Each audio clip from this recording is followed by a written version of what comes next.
प्रिय भक्तों, अगर आप भी चाहते हैं कि आप शनि देव की कुदृष्टि से बचे रहें और आपको शनि देव की सिर्फ आशीर्वाद और असीम कृपा ही प्राप्त हो, तो आप इस महामंत्र का जाप अवश्य करें। इस मंत्र के नियमित 108 बार जाप करने से नकारात्मक ऊर्जा और बुरी शक्तियां समाप्त होती हैं। काला जादू, टोना टोटका और तंत्र बाधा, काला जादू, टोना टोटका और तंत्र बाधा का नाश होता है। व्यक्ति का तेज और आत्मविश्वास बढ़ता है और साथ ही शनि देव की कृपा से उसे अथाह धन की प्राप्ति होती है। इसलिए प्यारे भक्तों, आप इस महामंत्र का जाप अवश्य करें। जिस भी भक्त ने आज तक इस महामंत्र का जाप किया है, उसे सिर्फ शनि देव की असीम कृपा ही प्राप्त हुई है। इसलिए प्यारे भक्तों, आप इस महामंत्र का जाप अवश्य करें। यह मंत्र बहुत ही शक्तिशाली और प्रबल मंत्र है।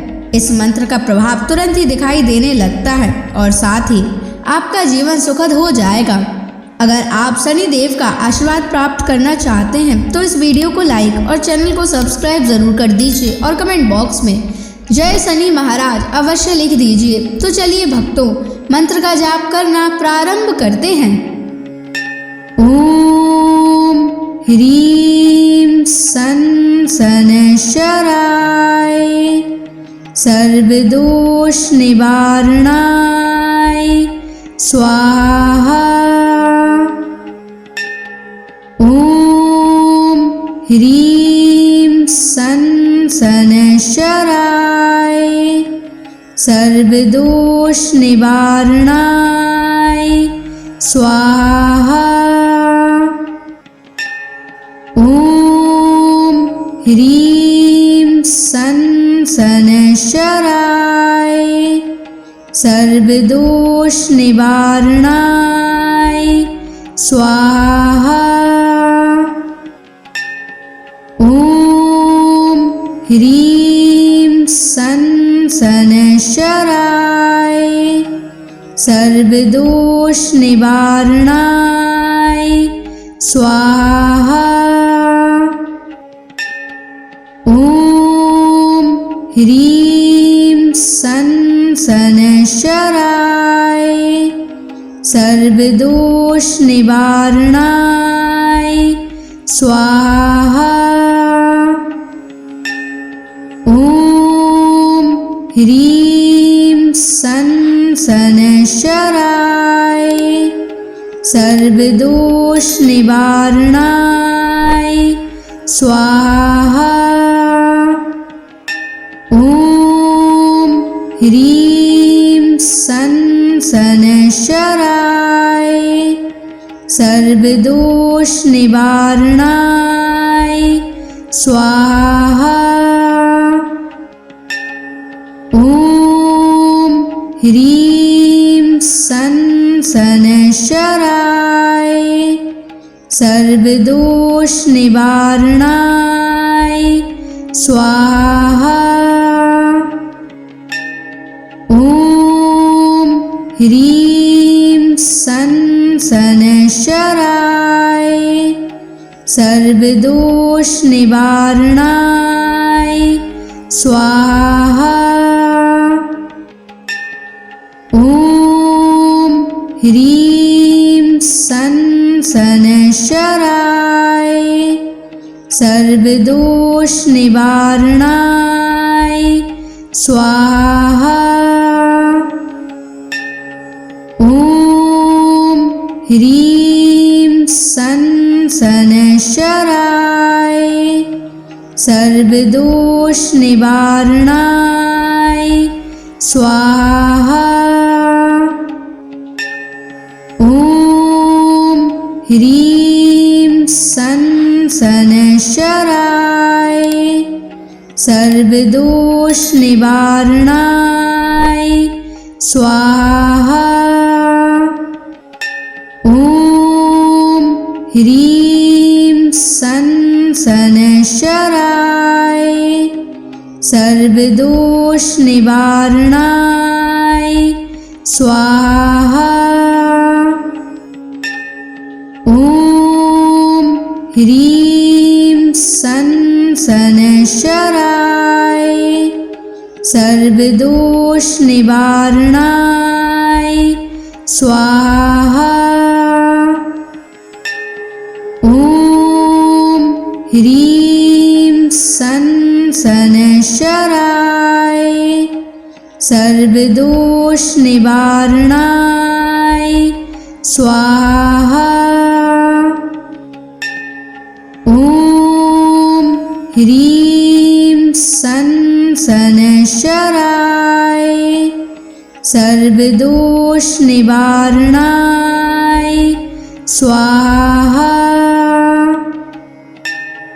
ॐ ह्रीं सन् शनैश्चराय सर्वदोषनिवारणाय स्वाहा। ॐ ह्रीं सन् शनैश्चराय सर्वदोषनिवारणाय स्वाहा। ॐ ह्रीं सन् शनैश्चराय सर्वदोषनिवारणाय स्वाहा। ॐ ह्रीं सन् शनैश्चराय सर्वदोषनिवारणाय स्वाहा। ॐ ह्रीं सन् शनैश्चराय सर्वदोषनिवारणाय स्वाहा।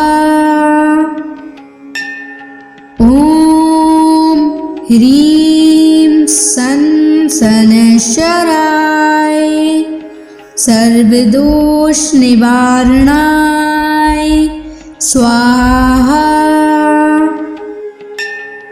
ॐ ह्रीं सन् शनैश्चराय सर्वदोषनिवारणाय स्वाहा।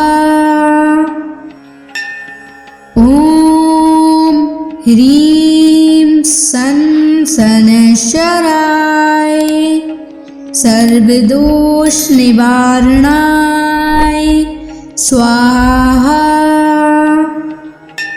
ॐ ह्रीं सन् शनैश्चराय सर्वदोषनिवारणाय स्वाहा। ॐ ह्रीं सन् शनैश्चराय सर्वदोषनिवारणाय स्वाहा। ॐ ह्रीं सन् शनैश्चराय सर्वदोषनिवारणाय स्वाहा। ॐ ह्रीं सन् शनैश्चराय सर्वदोषनिवारणाय स्वाहा। ॐ ह्रीं सन् शनैश्चराय सर्वदोषनिवारणाय स्वाहा। ॐ ह्रीं सन् शनैश्चराय सर्वदोषनिवारणाय स्वाहा। ॐ ह्रीं सन् शनैश्चराय सर्वदोषनिवारणाय स्वाहा। ॐ ह्रीं सन् शनैश्चराय सर्वदोषनिवारणाय स्वाहा। ॐ ह्रीं सन् सनशराय सर्वदोष निवारणाय स्वाहा। ॐ ह्रीं सनशराय सर्वदोष निवारणाय स्वाहा। ॐ ह्रीं सनशराय सर्वदोष निवारणाय स्वाहा। ॐ ह्रीं सनशराय सर्वदोष निवारणाय स्वाहा। ॐ ह्रीं सनशराय सर्वदोष निवारणाय स्वाहा। ॐ ह्रीं सनशराय सर्वदोष निवारणाय स्वाहा। ॐ ह्रीं सनशराय सर्वदोष निवारणाय स्वाहा। ॐ ह्रीं सनशराय सर्वदोष निवारणाय स्वाहा। ॐ ह्रीं सनशराय सर्वदोष निवारणाय स्वाहा। ॐ ह्रीं सनशराय सर्वदोष निवारणाय स्वाहा। ॐ ह्रीं सनशराय सर्वदोष निवारणाय स्वाहा। ॐ ह्रीं सनशराय सर्वदोष निवारणाय स्वाहा। ॐ ह्रीं सनशराय सर्वदोष निवारणाय स्वाहा। ॐ ह्रीं सनशराय सर्वदोष निवारणाय स्वाहा। ॐ ह्रीं सनशराय सर्वदोष निवारणाय स्वाहा। ॐ ह्रीं सनशराय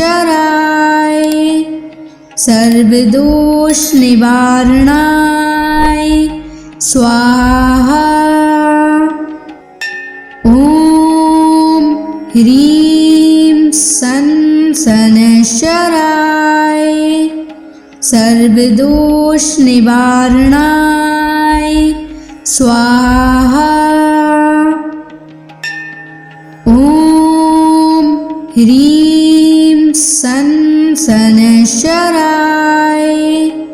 सर्वदोष निवारणाय स्वाहा। ॐ ह्रीं सनशराय सर्वदोष निवारणाय स्वाहा। ह्रीं सन शनैश्चराय सर्वदोष निवारणाय स्वाहा। ॐ ह्रीं सन शनैश्चराय सर्वदोष निवारणाय स्वाहा। ॐ ह्रीं सन शनैश्चराय सर्वदोष निवारणाय स्वाहा। ॐ ह्रीं सन शनैश्चराय सर्वदोष निवारणाय स्वाहा। ॐ ह्रीं सन शनैश्चराय सर्वदोष निवारणाय स्वाहा। ॐ ह्रीं सन शनैश्चराय सर्वदोष निवारणाय स्वाहा। ॐ ह्रीं सन शनैश्चराय सर्वदोष निवारणाय स्वाहा। ॐ ह्रीं सन शनैश्चराय सर्वदोष निवारणाय स्वाहा। ॐ ह्रीं सन शनैश्चराय सर्वदोष निवारणाय स्वाहा। ॐ ह्रीं सन शनैश्चराय सर्वदोष निवारणाय स्वाहा। ॐ ह्रीं सन शनैश्चराय सर्वदोष निवारणाय स्वाहा।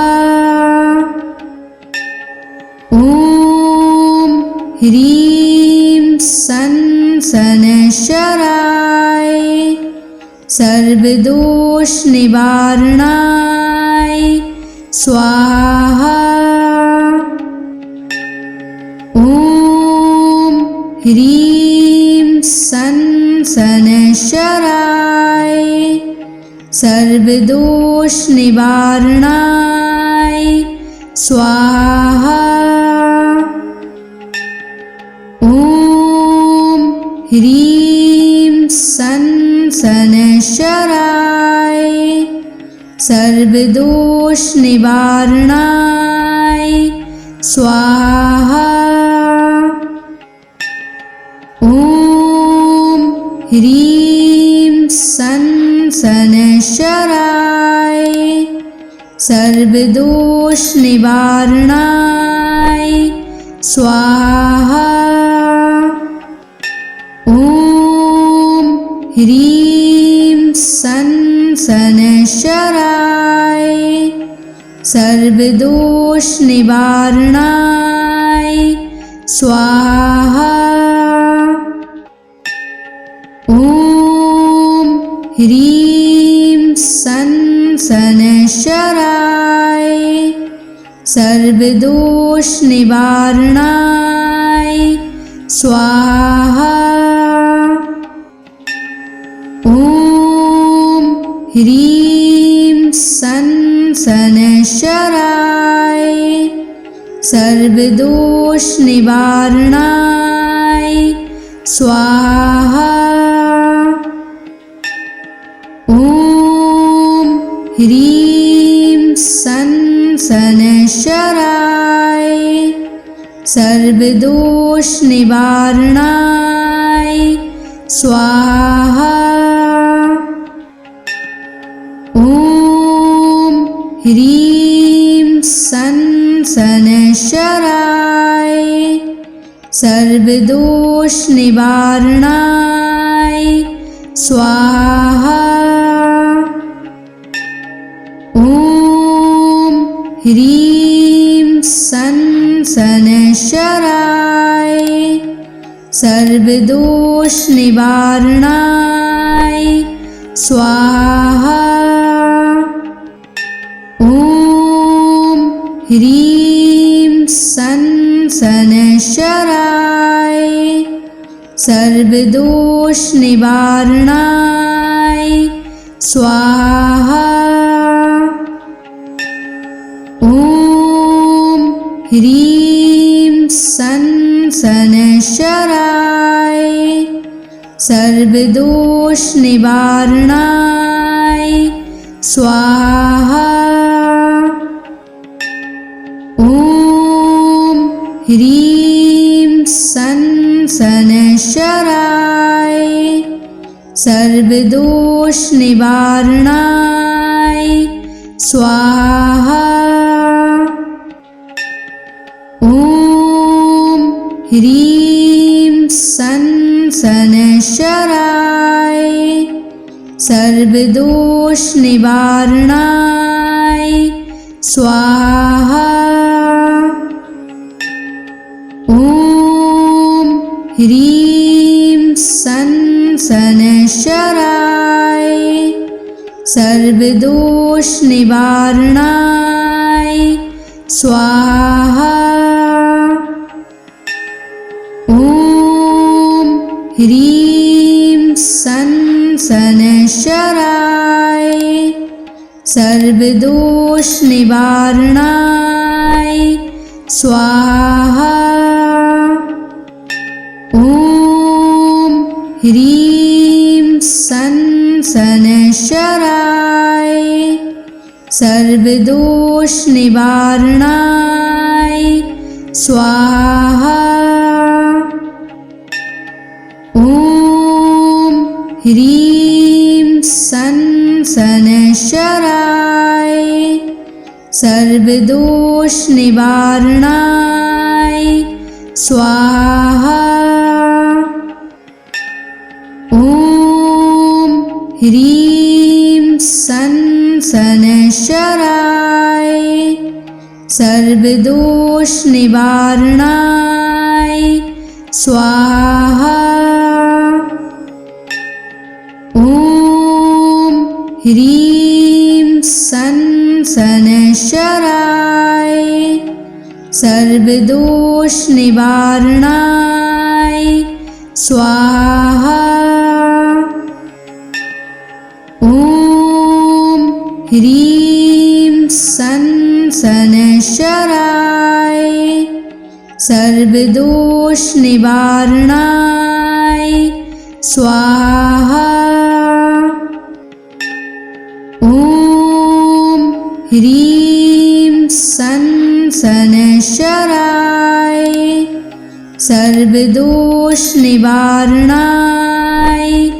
स्वाहा। ॐ ह्रीं सन् शनैश्चराय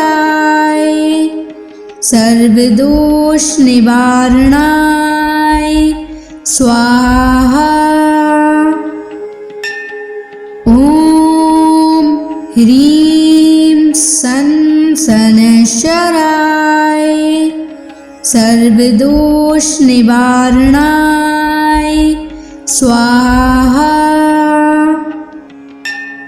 ॐ ह्रीं सन् शनैश्चराय सर्वदोषनिवारणाय स्वाहा। ॐ ह्रीं सन् शनैश्चराय सर्वदोषनिवारणाय स्वाहा। ॐ ह्रीं सन् शनैश्चराय सर्वदोष निवारणाय स्वाहा। ॐ ह्रीं सं शनैश्चराय सर्वदोष निवारणाय स्वाहा। ॐ ह्रीं सं शनैश्चराय सर्वदोष निवारणाय स्वाहा। ॐ ह्रीं सं शनैश्चराय सर्वदोष निवारणाय स्वाहा। ॐ ह्रीं सं शनैश्चराय सर्वदोष निवारणाय स्वाहा।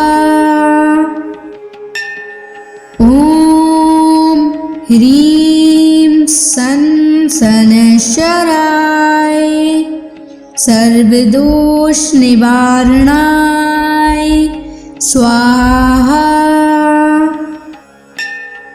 ॐ ह्रीं सं शनैश्चराय सर्वदोष निवारणाय स्वाहा। ॐ ह्रीं सं शनैश्चराय सर्वदोष निवारणाय स्वाहा। ॐ ह्रीं सं शनैश्चराय सर्वदोष निवारणाय स्वाहा। ॐ ह्रीं सं शनैश्चराय सर्वदोष निवारणाय स्वाहा। ॐ ह्रीं सं शनैश्चराय सर्वदोष निवारणाय स्वाहा। ॐ ह्रीं सं शनैश्चराय सर्वदोष निवारणाय स्वाहा। ॐ ह्रीं सं शनैश्चराय सर्वदोष निवारणाय स्वाहा। ॐ ह्रीं सं शनैश्चराय सर्वदोष निवारणाय स्वाहा। ॐ ह्रीं सं शनैश्चराय सर्वदोष निवारणाय स्वाहा। ॐ ह्रीं सं शनैश्चराय सर्वदोष निवारणाय स्वाहा। ॐ ह्रीं सं शनैश्चराय सर्वदोष निवारणाय स्वाहा। ॐ ह्रीं सं शनैश्चराय सर्वदोष निवारणाय स्वाहा। ॐ ह्रीं सं शनैश्चराय सर्वदोष निवारणाय स्वाहा। ॐ ह्रीं सन शनैश्चराय सर्वदोष निवारणाय स्वाहा। ॐ ह्रीं सन शनैश्चराय सर्वदोष निवारणाय स्वाहा। ॐ ह्रीं सन शनैश्चराय सर्वदोष निवारणाय स्वाहा। ॐ ह्रीं सन शनैश्चराय सर्वदोष निवारणाय स्वाहा। ॐ ह्रीं सन शनैश्चराय सर्वदोष निवारणाय स्वाहा। ॐ ह्रीं सन शनैश्चराय सर्वदोष निवारणाय स्वाहा। ॐ ह्रीं सन शनैश्चराय सर्वदोष निवारणाय स्वाहा। ॐ ह्रीं सन शनैश्चराय सर्वदोष निवारणाय स्वाहा। ॐ ह्रीं सन शनैश्चराय सर्वदोष निवारणाय स्वाहा। ॐ ह्रीं सन शनैश्चराय सर्वदोष निवारणाय स्वाहा। ॐ ह्रीं सन शनैश्चराय सर्वदोष निवारणाय स्वाहा। ॐ ह्रीं सन शनैश्चराय सर्वदोष निवारणाय स्वाहा। ॐ ह्रीं सन शनैश्चराय सर्वदोष निवारणाय स्वाहा। ॐ ह्रीं सन शनैश्चराय सर्वदोष निवारणाय स्वाहा। ॐ ह्रीं सन शनैश्चराय सर्वदोष निवारणाय स्वाहा। ॐ ह्रीं सन शनैश्चराय सर्वदोष निवारणाय स्वाहा।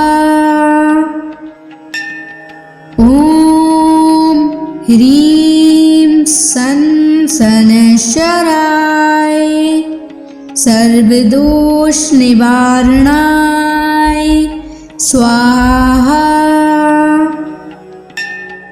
ॐ ह्रीं सन शनैश्चराय सर्वदोष निवारणाय स्वाहा। ॐ ह्रीं सन शनैश्चराय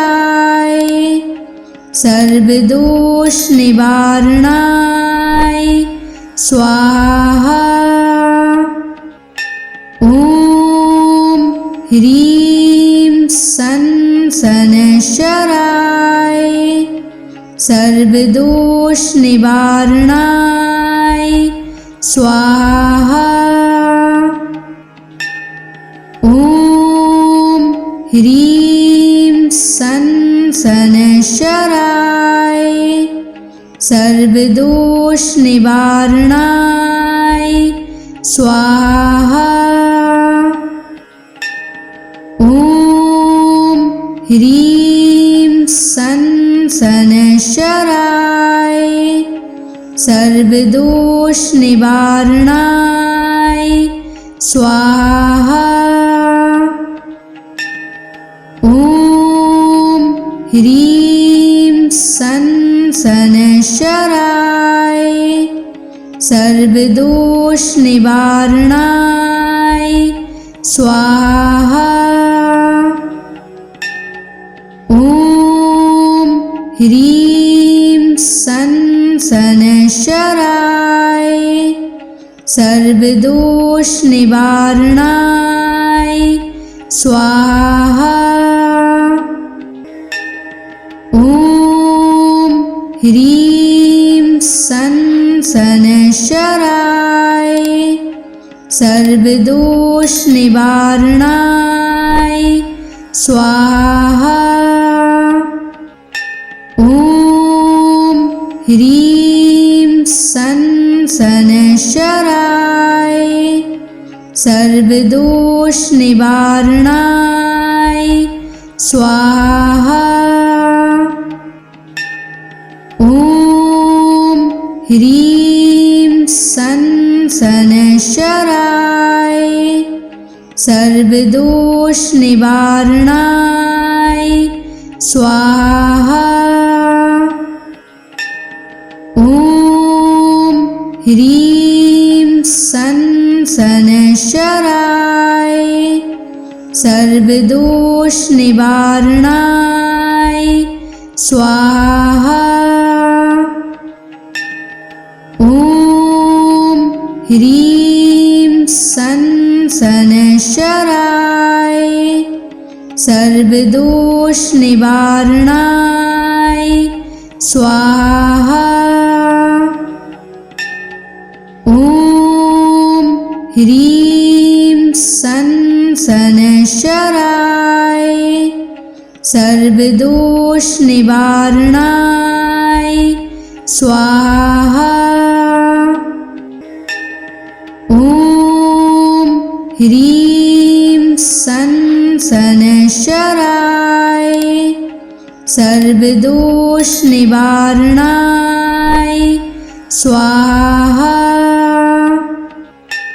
ॐ ह्रीं सन् शनैश्चराय सर्वदोषनिवारणाय स्वाहा।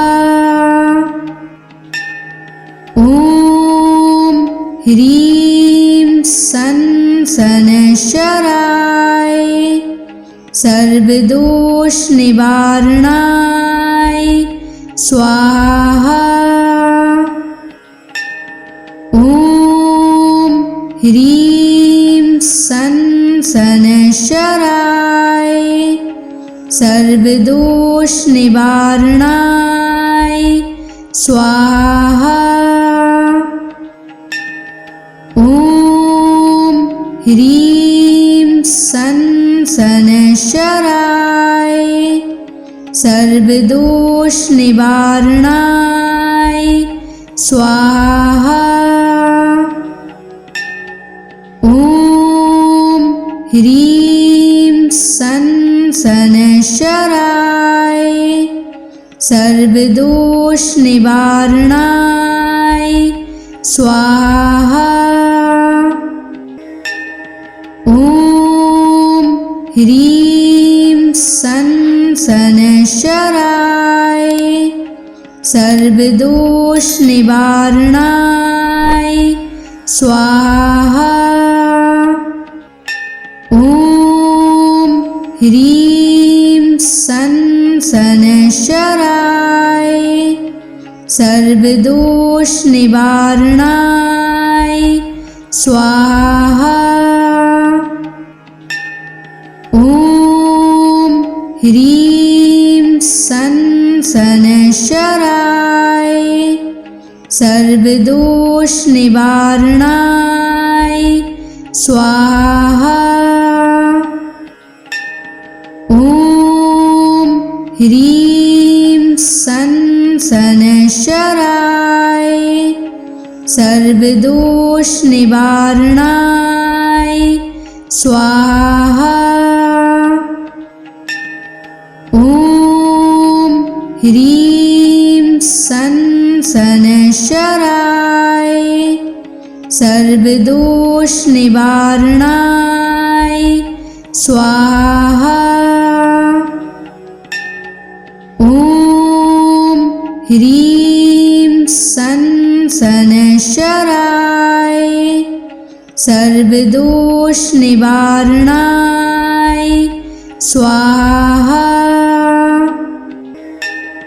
ॐ ह्रीं सनशराय सर्वदोष निवारणाय स्वाहा। ॐ ह्रीं सनशराय सर्वदोष निवारणाय स्वाहा। ॐ ह्रीं सनशराय सर्वदोष निवारणाय स्वाहा। ॐ ह्रीं सनशराय सर्वदोष निवारणाय स्वाहा। ॐ ह्रीं सनशराय सर्वदोष निवारणाय स्वाहा। ॐ ह्रीं सनशराय सर्वदोष निवारणाय स्वाहा। ॐ ह्रीं सनशराय सर्वदोष निवारणाय स्वाहा। ॐ ह्रीं सनशराय सर्वदोष निवारणाय स्वाहा। ॐ ह्रीं सनशराय सर्वदोष निवारणाय स्वाहा। ॐ ह्रीं सनशराय सर्वदोष निवारणाय स्वाहा। ॐ ह्रीं सनशराय सर्वदोष निवारणाय स्वाहा। ॐ ह्रीं सनशराय सर्वदोष निवारणाय स्वाहा।